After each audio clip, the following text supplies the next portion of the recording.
ಜೈಲಿನಲ್ಲಿ ನೀಡ್ತಾ ಇರುವಂತಹ ಊಟ ನನಗೆ ಜೀರ್ಣವಾಗ್ತಾ ಇಲ್ಲ. ಹೊಟ್ಟೆ ಸರಿ ಇಲ್ಲದೆ ಇರೋ ಫೀಲ್ ಆಗ್ತಾ ಇದೆ. ಜೈಲಿನ ಆಹಾರ ಒಗ್ಗದೆ ಫುಡ್ ಪಾಯ್ಸನ್ ಕೂಡ ಆಗ್ತಾ ಇದೆ. ದರ್ಶನ್ ಸಲ್ಲಿಸಿರುವಂತಹ ಅರ್ಜಿ ನಾಡಿದ್ದು ನ್ಯಾಯಾಧೀಶರ ಎದುರು ವಿಚಾರಣೆಗೆ ಬರುವಂತಹ ಸಾಧ್ಯತೆ ಇದೆ. ನ್ಯಾಯಾಧೀಶರು ಕೊಲೆ ಪ್ರಕರಣದ ಪ್ರಮುಖ ಆರೋಪಿಯಾಗಿರುವಂತಹ ದರ್ಶನ್ ಅವರ ಮನವಿಯನ್ನು ಸ್ವೀಕರಿಸ್ತಾರಾ, ಜೈಲಾಧಿಕಾರಿಗಳಿಗೆ ಸೂಚನೆಯನ್ನೇನಾದರೂ ಪಾಸ್ ಮಾಡ್ತಾರಾ ಅನ್ನುವಂತಹ ಪ್ರಶ್ನೆಯಂತೂ ಸಹಜವಾಗಿಯೇ ಕುತೂಹಲಕ್ಕಂತೂ ಕಾರಣವಾಗ್ತಾ ಇದೆ. 3 ವಾರ ಆದರೂ ಕೂಡ ದರ್ಶನ್ಗೆ ಇನ್ನೂ ಜೈಲೂಟ ಹೋಗ್ತಾ ಇಲ್ಲ. ಮತ್ತಷ್ಟು ಡೀಟೇಲ್ಸ್ ಅನ್ನು ಕೊಡ್ತಾರೆ ಮುರಳಿ, ನೇರ ಸಂಪರ್ಕದಲ್ಲಿ ಜಾಯಿನ್ ಆಗಿದ್ದಾರೆ. ಮುರಳಿ, 3 ವಾರ ಕಳಿತು ದರ್ಶನ್ ಅವರು ಪರಪ್ಪನ ಅಗ್ರಹಾರದಲ್ಲಿ ಮುದ್ದೆ ಮುರಿಯೋದಕ್ಕೆ ಸ್ಟಾರ್ಟ್ ಆಗಿ ಇನ್ನೂ ಕೂಡ ಜೈಲೂಟ ಹೋಗ್ತಾ ಇಲ್ಲ ಅನ್ನುವಂತಹ ವಿಚಾರ. ಈ ವಿಚಾರಕ್ಕೆ ಸಂಬಂಧಪಟ್ಟಂತೆ ಏನೆಲ್ಲ ಬೆಳವಣಿಗೆಗಳಾಗ್ತಾ ಇದೆ ಅಂತ ಹೇಳಿ ಮುರಳಿ.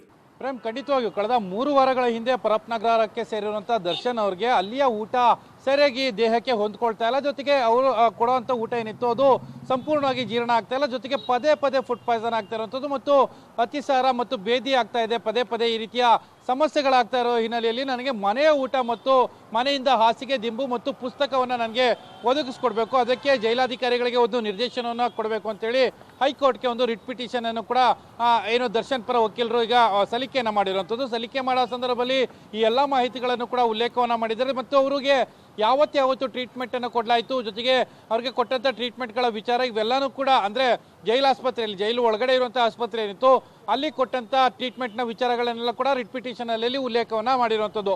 ಬಹುತೇಕ ಗುರುವಾರ ಈ ಅರ್ಜಿ ವಿಚಾರಣೆಗೆ ಬರುವಂತ ಸಾಧ್ಯತೆಗಳಿದೆ. ಗುರುವಾರ ಅರ್ಜಿ ವಿಚಾರಣೆಗೆ ಬಂದ ಸಂದರ್ಭದಲ್ಲಿ ನ್ಯಾಯಾಧೀಶರು ಇದನ್ನ ಯಾವ ರೀತಿಯಲ್ಲಿ ತೆಗೆದುಕೊಳ್ತಾರೆ, ಜೊತೆಗೆ ಅಲ್ಲಿಯ ವ್ಯವಸ್ಥೆಗಳೇನಿದಾವೆ, ಜೊತೆಗೆ ಜೈಲು ಊಟ ಯಾವ ವಿಚಾರಕ್ಕಾಗಿ ಅವರಿಗೆ ಹೊಂದಾಣಿಕೆ ಆಗ್ತಾ ಇಲ್ಲ, ಇವೆಲ್ಲದ್ರ ಬಗ್ಗೆ ಕೂಡ ಮಾಹಿತಿಗಳನ್ನ ಕೂಲಂಕುಷವಾಗಿ ಕೇಳ್ತಾರೆ. ಆ ಸಂದರ್ಭದಲ್ಲಿ ಯಾವುದಾದ್ರೂ ಸ್ಪೆಸಿಫಿಕ್ ಆಗಿ ಏನಾದರೂ ಊಟವನ್ನು ಕೊಡುವಂತ ವಿಚಾರ ಅಥವಾ ಅವ್ರಿಗೆ ಬೇರೆ ಆರೋಗ್ಯದ ಸಮಸ್ಯೆಗಳೇನಾದ್ರೂ ಇದೆಯಾ, ಇದೆಲ್ಲನೂ ಕೂಡ ಮನಗಂಡು ಅದಾದ ಬಳಿಕ ಒಂದು ಆದೇಶವನ್ನು ಮಾಡುವಂತ ಸಾಧ್ಯತೆಗಳಿರುವಂಥದ್ದು.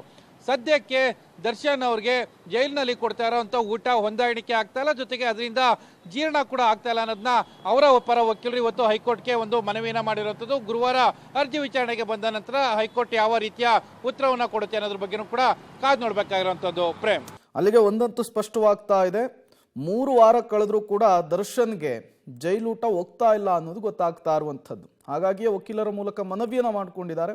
ಕೋರ್ಟ್ ಯಾವ ರೀತಿಯ ಸೂಚನೆಯನ್ನು ಕೊಡುತ್ತೆ, ಯಾವ ರೀತಿಯ ಇನ್ಸ್ಟ್ರಕ್ಷನ್ ಅನ್ನು ಕೊಡುತ್ತೆ ಅನ್ನೋದನ್ನ ಕಾದು ನೋಡಬೇಕು. ಈಗ ದರ್ಶನ್ ಸ್ಥಿತಿ ಮಾಡಿದ್ದುಣ್ಣೋ ಮಾರಾಯ ಅನ್ನೋಂಗೆ ಆಗಿದೆ.